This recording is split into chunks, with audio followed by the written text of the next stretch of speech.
Thus, I was able to see the changing world in a series of glimpses.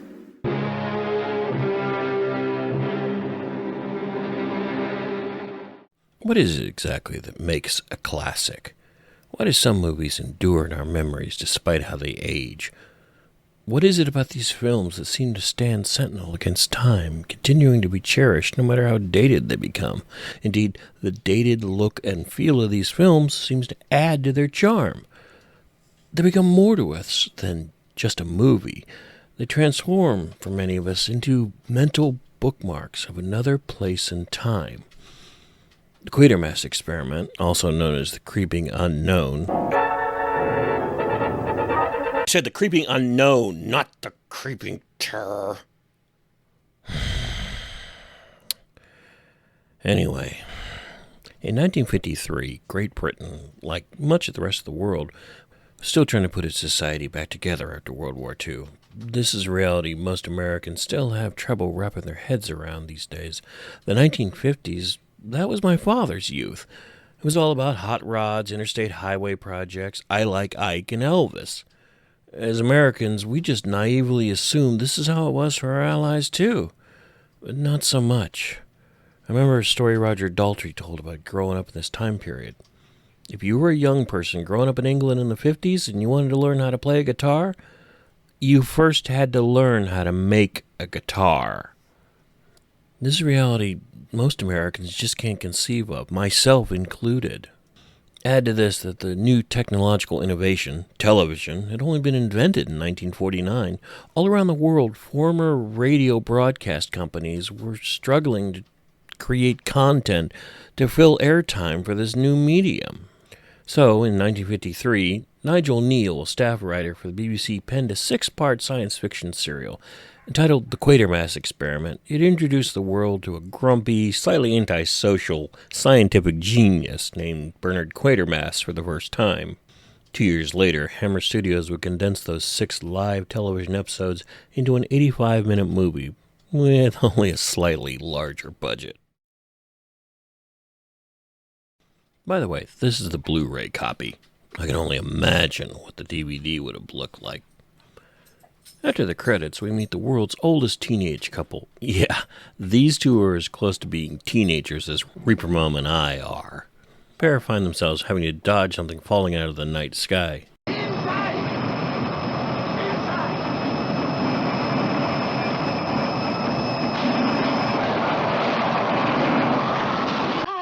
You two stay over there. Keep away from the windows. You're just a woman. Would you please stop talking? I mean, everybody's just ignoring this poor girl. Where the hell's the dog? I'm hearing farm animals. Anybody else hearing farm animals? Where are the farm animals? Jesus, that is one well-built ship. I mean, it crashes straight into the ground. Doesn't even bend the space frame. So they dispatch every fire truck in the county, and I see Saturday night in the country is apparently the same everywhere. Hey, Ethel, come see this here spaceship what done crashed into the cornfield. Sorry, I can't do a stereotype of a North English accent. Ladies and gentlemen, for the safety of you and your loved ones, please keep away from the matte painting. Thank you. Time to meet Professor Quatermass, played by Brian Donlevy, requisite government watchdog / pain-in-the-ass Blake, played by Lionel Jeffries, and Judith Caroon, played by Margia Dean. Judith is the wife of one of the 3 astronauts in the capsule. David Kingwood, as Dr. Gordon Briscoe, sits next to her. Maurice Kaufman drives and also plays Marsh, Quatermass's assistant. Looks like this Quatermass playset comes complete with its own mystery machine. You deliberately launched that rocket without waiting for official sanction. If the whole world waited for official sanction, it'd be standing still. You took too long. I made my own decision. All right, I want to know what compromising pictures of Parliament members does Quatermass have? This guy sends up a rocket without authorization, loses it, finds it again, then crashes it into the countryside. This guy's not in jail, and he's not even facing harsh questioning. Do you receive You me? mean I can't stop you now? That's right. You might as well get used to this character trait right now. Quatermass is a dick to bureaucrats. The governmental pissing match is put on hold when they hear tapping from inside the rocket, meaning at least one of the men inside is alive. They call to him, but get no answer. Q1, Q1. Green, Reichenheim, Karun. This is Quatermass. We can hear you. Can you hear us? Over. Quatermass called the rocket Q1. No ego here. So they decide they have to open the door to save the one man that they know is still alive. In desperation, they turn the hoses on the ship to cool it off enough to open the door. You start pumping water. Don't argue with me. I know what I'm doing. Back off, man. I'm a scientist. Turn off the water. Astronaut Victor Karun, played by Richard Wordsworth, stumbles out and collapses. Inside the rocket, they find 2 spacesuits, both empty, and no sign of the other 2 astronauts. There is a camera set to record the interior of the ship. I'm afraid the camera won't tell us anything. Quatermass demonstrates his exceptional people skills. His first instinct is to try and interrogate the barely conscious astronaut in the ambulance. All the very ill man says is, "Help me." We're next introduced to Inspector Lomax, played by Jack Warner, who seems to have a strange obsession with shaving. Just keep watching, you'll see what I mean. Lomax eloquently demonstrates that not only is he not impressed with Quatermass, he knows how to deal with bullies. 2 men didn't survive it, did they, Mr. Quatermass? What exactly do you mean by that? I wish you'd sit down. If I sit and you stand, I'm being rude. I'm longing to sit down. I think I can save you a lot of time, Inspector, with your so-called investigation. Condescending much? I have here the particulars on all 3 members of the crew. Charles Green, Ludwig Reichenheim, Victor Karun. Cut to the medical center at the Rocket Group HQ. Karun's heartbeat is slow with an unnatural pattern. Close examination of his skin shows an unnatural reaction to pressure, resulting in spirit gum and pen and ink drawings. Even his face has gone weird. Look at the contour of the face. You mean the bone structure? Yes, I could be wrong about a limb, but not about the shape of the bones. Quatermass admits the man belongs in a hospital, but he wonders if trained medical personnel can even understand the unique symptoms of a man who's been into space. Dr. Briscoe points out that they themselves don't have that knowledge either. Or the effects of pressure at 1,500 miles up. During flight training, he took 7 times the force of gravity without even a headache to show We for. know that. But would a hospital know it? They would if you told them. The missus tries to comfort Karun, but recoils instinctively from the coldness of his skin. She pricks her finger on one of the roses she's been carrying. Karun pulls a Bela Lugosi and becomes very interested in the blood. But I'm sure this will all be fine. Lomax returns the personnel files with the 3 astronauts, but he has a concern. He wants Quatermass to swear those are Karun's fingerprints. Then he shows them the ones they took while Karun was unconscious.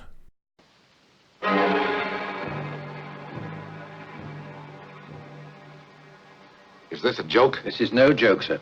The man who took those had his training in the fingerprint section. It's second nature to him. They receive a phone call that something's been found. Quatermass and Lomax adjourn to the rocket. Inside the capsule, they find something. Whatever it is, they take a sample of it. They even take one for the inspector. Decent of them, since he is the authority investigating this case, after all. Gummy astronaut. The man who does not believe in little green men is beginning to think little green men might be involved with all this. They also find out that although the camera was badly damaged, the film survived and was being processed. In a rather too cavalier fashion, Gordon tells Quatermass that the jelly they found is organic and probably the remains of the 2 missing astronauts. Gordon retains his respectable British calm while Quatermass is suitably freaked out by the grisly revelation. Human. Good, Ben. Do you know what you're saying? I know what I'm thinking. You just scraped the crew up the bulkhead. That's what you're thinking. While Briscoe and Quatermass dither, Karun wakes up and seems way too interested in the roses. And his wife loses it. I love how we can see her screaming, but we can't hear anything. Smartful filmmaking here. They put Karun back to bed and notice his skin is changing drastically. This prompts the missus to sink her rhetorical claws into Quatermass, saying Karun would have been better off dead or staying out in space. The scientist proclaims that he's the one who brought him back and saved him. Judith counters that the only reason Quatermass saved him was to use him as a lab rat. Meanwhile, Dr. Briscoe is called an ambulance. He is sending the man to the hospital whether Quatermass likes it or not. Quatermass allows it, but insists Carroon be kept in complete isolation. Despite a very finicky film lab technician, played by John Kerr, Marsh finally manages to leave with the film from the rocket. Well, I don't know what the old man will say. Listen, you tell your old man that our old man said if he didn't get this print, he'd dynamite the building. I mean, professional pride is one thing, but at some point, best becomes the enemy of getting something accomplished. So Blake, Dr. Briscoe, Marsh, Lomax, and Quatermass finally get to watch the film. And the quality is not too bad, all things considered. At first, it's just general zero-G space stuff, walking down walls, etc. All that changes when a shimmering, weird light enters the cabin and apparently attacks the crew. After some writhing, 2 of them collapse in the exact positions they were found after the crash. Carroon is the last man standing, but he's obviously being affected by whatever this is. Mrs. Carroon tries unsuccessfully to see her husband in the hospital, but she does learn the night nurse schedule. Outside, she meets with a very shady character in Scrubs. We're not sure exactly who plays him. Most of the cast is uncredited. After an exchange of money, we find out this is a PI she hired to ostensibly steal her husband. The PI relieves the night nurse, Tucker, played by Barry Lowe. Tucker forgets something because, of course he did, and almost comes back. But instead he ends up flirting with 2 young female nurses and succeeds masterfully. Hello. Hello. What time are you off? Ask him whether he's going to live or not. Operating? For about 3.5 hours at least. You too. Me too. Chinese restaurants open till midnight. Take you both. While the PI goes to get the elevator ready, Victor releases some latent aggression issues on a cactus. Mrs. Carroon succeeds with her escape plan, but as she casually touches Carroon, well, she realizes something's not right and pulls the car over, at which point the alien inside Carroon identifies her as Lunch. Lucky for her, enough of her husband remains to prevent him from killing her. He runs, she screams, and we get to see the organism that is literally eating him alive. Picture an old leather glove with lots of cactusy bits on it.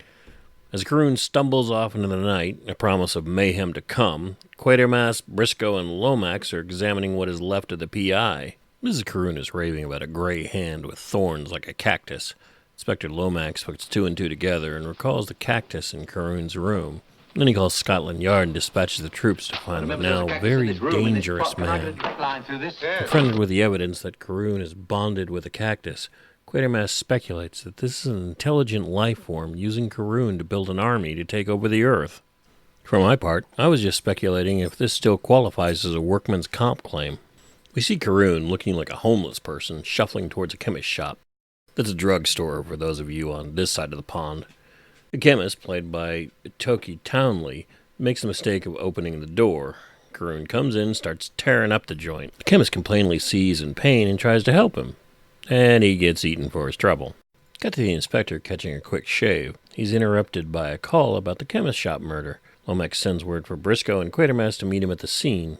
Mrs. Lomax is literally left holding a cup of tea as her husband rushes out the door. The inspector gets the results from his canvas on scene. He finds out the residents were all either in church or at the local pub, which I think is a pretty good societal breakdown, and that joke should speak for itself. They either find the body of the chemist or a dummy with a papier-mâché mask on him. I'm not really sure which. Cut to Carroon fighting a losing battle over possession of his body. He finds shelter in an old barge down by the river. Next morning, a young girl from the poor section of London is having a tea party with her doll when an uninvited guest shows up. And I'm wondering if she's ever seen the original Universal Frankenstein. I like the other one because it's full of chocolate. Oh, we thought you were rats. Won't you stay and have tea? The girl, played by Jane Asher, thought Carroon was a rat, which I think is a little harsh, personally, but hey, I'm not judging. She survives the encounter, and her parents dutifully report it to Scotland Yard, with the additional note that the description of the man fits Carroon. Inspector Lomax wonders, Where's he getting food? That's what I'd like to know. oh, I don't like where this is going all of a sudden. Now, shut up, Simba. You've had your dinner. It's time to go to bed. Go on, off you go. Shh. Go on, don't stand there gaping at me. Off you go to bed. Hey, say what you want about this guy. He just told off an African lion to his face. Respect, brother. See, well, hello, Joey. You know something? Could have sworn I saw you having tea in a cafe this afternoon. Turned out to be a customer, though. Once the zookeeper, played by Bartlett Mullins, has made his rounds, we see there's something stirring in the bushes, and we see it's mostly human. Is it foreshadowing when the animals they center on are vultures and hyenas? Whatever's in the bushes makes its way out into the shadows, dragging what could be the remains of human skin behind it. Next morning, it's Constable Day at the zoo. Everyone from the inspector on down is at the front gate. Inside, the constables are assisting the keepers in removing various carcasses, including a leopard and several antelope. Near the remains of a baby antelope, there's a rather conspicuous slime trail leading away. If this is from a snail, then somebody might want to contact Monarch, because this thing originated on Skull Island. Police immediately close the zoo, you think? Keeper's concerned about what killed his animals, but they're not really sure what to tell him. Briscoe is watching the cleanup efforts when he discovers the mother of all slime trails. Tracing it into the bushes, he sees something disturbing and calls for Quatermass. Something wicked this way came, and it's alive, and it's growing.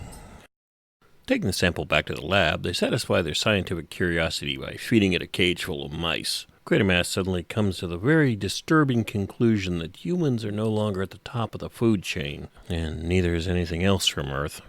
Meanwhile, at the police station, Rosie, played by Thora Hird, has come to make a report. It's quickly established that she and the constabulary are old friends. What can we do for you this time? I wish to make a report.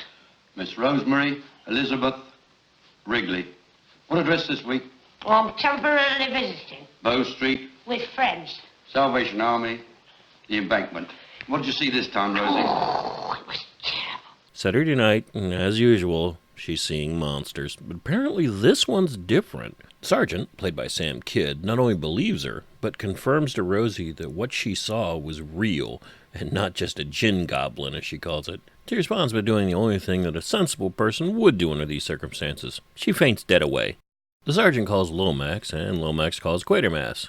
Everyone converges on the scene, leaving their sample with one last mouse. I mean, they don't want her to get hungry, right? The former astronaut turned super yuck man climbed a 30-foot brick wall.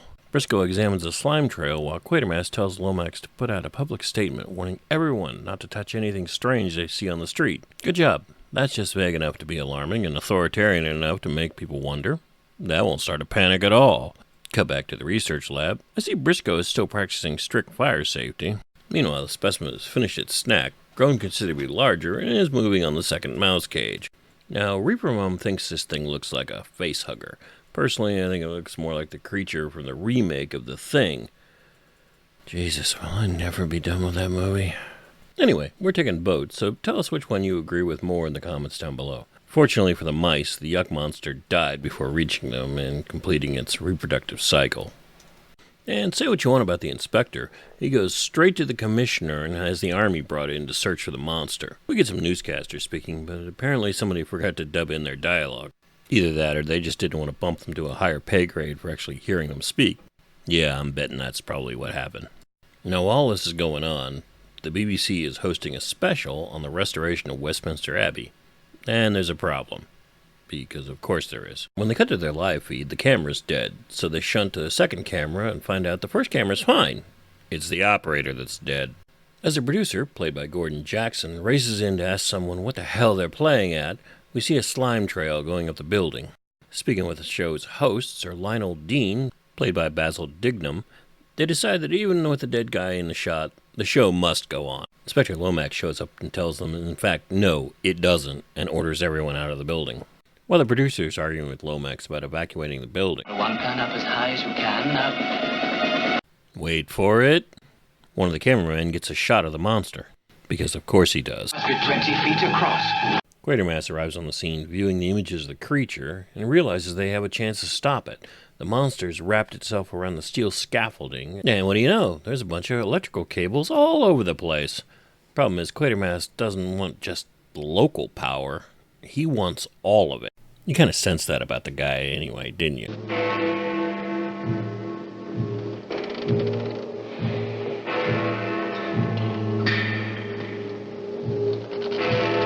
Quatermass demands the entire metropolitan grid be routed to the cables attached to the scaffolding. Lomax only thinks he's mildly insane, but does as he's asked anyway, and London goes dark for the first time since the Blitz. Ever the professional, Inspector Lomax exits at a dignified pace.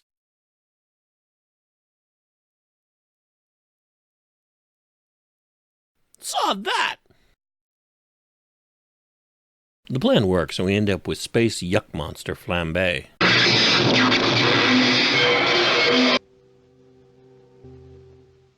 As Quatermass inspects the carnage, Inspector Lomax tries to chastise him, but the prof just storms off. We then see Professor Quatermass walking off down a lonely street over a superimposed image of the second rocket blasting off. And that's the end, kids. It's hard to overemphasize the impact Quatermass had when it aired that first Saturday night back in 1953. From the initial bars of Gustav Holst's Mars, the bringer of war, viewers had to have had a sense that they were about to see something that was not normal BBC classical historical melodrama. They weren't wrong. Well-worn science fiction tropes, like the infected astronaut, were still largely virgin territory for this new series. It also marked one of the few times both critics and viewers were on the same page, heaping praise on the show as both groundbreaking and revolutionary, which at the time it really was. So it wasn't too much of a surprise then when a fledgling Hammer Studios announced plans to release a big screen adaptation. And that's where the problems began. Hammer chose Val Hines to direct, and it was reportedly Hines who chose American actor Brian Dunleavy to portray Quatermass. Richard Landau penned the screenplay for Hammer from Nigel Kneale's original teleplay. Unfortunately, Landau didn't just shorten the script, he Americanized it, adding more action-oriented scenes and changing the nationality of several key characters. And, oh yeah, Quatermass wasn't a professor anymore. Landau's initial script wasn't just at odds with Kneale's vision, it created an almost entirely new universe for the movie. For his part, Nigel Kneale is on record saying he hated American science fiction films of the period with their square-jawed, we-can-beat-anything pretty boy heroes. More on that in a moment. Fortunately, and perhaps for the first and only time in movie history, censors actually saved a project when the British Board of Film Classification raised concerns that Carroon's violent escape from the hospital, combined with his gore-filled transformation, would be too much even for their new X designation. Now, it's important to understand that the British X category is different than the American version. Yes, both technically deal with adult content, but the British designation was broader in scope than its American counterpart. It's enough for now to understand that horror films were included under this category. So, Val Hines took this problematic script and retooled it. Characters were given back their nationalities, and, for better or worse, the violence and gore were toned way down. Professor Quatermass also got his doctorate back, so thanks for that. Hines also managed to use the whole experience for Hammer's marketing of the film by purposely deleting the initial E in Experiment. In the process, however, some of Nigel Kneale's better and creepier ideas got the axe. While the movie only hints that all three astronauts are absorbed into the entity that Victor Carroon becomes, Kneale's TV treatise had this as more than just physical, with parts of their individual psyche surviving after a fashion. This change had a direct effect on the movie's ending, by the way. And then there's Brian Dunleavy. Director Val Hines may have loved Dunleavy's portrayal of Quatermass, and again, he's on record as saying so, but trust me, he's in the minority. Nigel Kneale unreservedly hated Dunleavy's portrayal, seeing it as both wooden and a betrayal of who Quatermass was. Now, Nigel Kneale famously pulled Quatermass's surname out of the London phone book. Kneale was from the Isle of Man, where family names beginning with QU were common, but he initially chose Quatermass's first name after Sir Bernard Lovell, creator of the Lowell Observatory. To Kneale, Quatermass was first and always a seeker of truth, a man who firmly believed that every question in the universe could ultimately be answered, and who believed science was the best tool to make that understanding possible. Kneale saw Quatermass as the perpetually landlocked explorer, forced to live that life vicariously through others, while at the same time managing to remain ever grounded in real-world scientific method, and he wrote him that way. Kneale's Quatermass wasn't Biff Rockjaw, all-American hero and professional wunderkind. Bernard Quatermass, at least in his creator's eyes, was a deeply layered and complex person, able to spark the imagination of those around him with what could be, while oftentimes forgetting they weren't quite on the same page as he was. He was also the guy who legitimately stood the best chance of figuring out what was going on no matter how bad things got. Dunleavy's Quatermass, on the other hand, was just an officious asshole. All said and done, I think I'm going to agree with Neil on this one. Oh, and I said the changes in the script directly affect the ending? That's true. Where they light him up like a giant Christmas tree at the end of the movie, in the series, Quatermass actually appeals to the waning humanity within the monster, explaining what it's about to do and how it's going to destroy all life on Earth, and actually gets the monster to commit suicide. I don't see Brian Dunleavy pulling that off. Nigel Neal gave birth to something very special when he created Bernard Quatermass, more so than even he could have imagined. Recast over and over again in print, TV, and film, Quatermass has become one of the immortal, eternal heroes, lovingly curated and intentionally passed down from one generation to the next, an ever-present gatekeeper against the monsters from our own dark imaginings. But he was also more than that. As the first British television hero, Quatermass entered the British psyche, becoming the best of what it meant to be modern Britannia, always demanding the truth while never flinching from the dark specters that truth may uncover. Nigel Neal successfully penned 3 serials for his hero, and 2 of the 3 movies, returning in the 1970s to write Quatermass's ultimate demise. Prior to his own death in 2006, Neal was asked if any more Quatermass adventures would be in the offering. He reportedly replied in true British fashion, "I didn't want to go on repeating because Professor Quatermass had already saved the world from ultimate destruction 3 times, and that seemed to me to be quite enough." Many of us would disagree. I'm the Hammerson, and that's what I remember.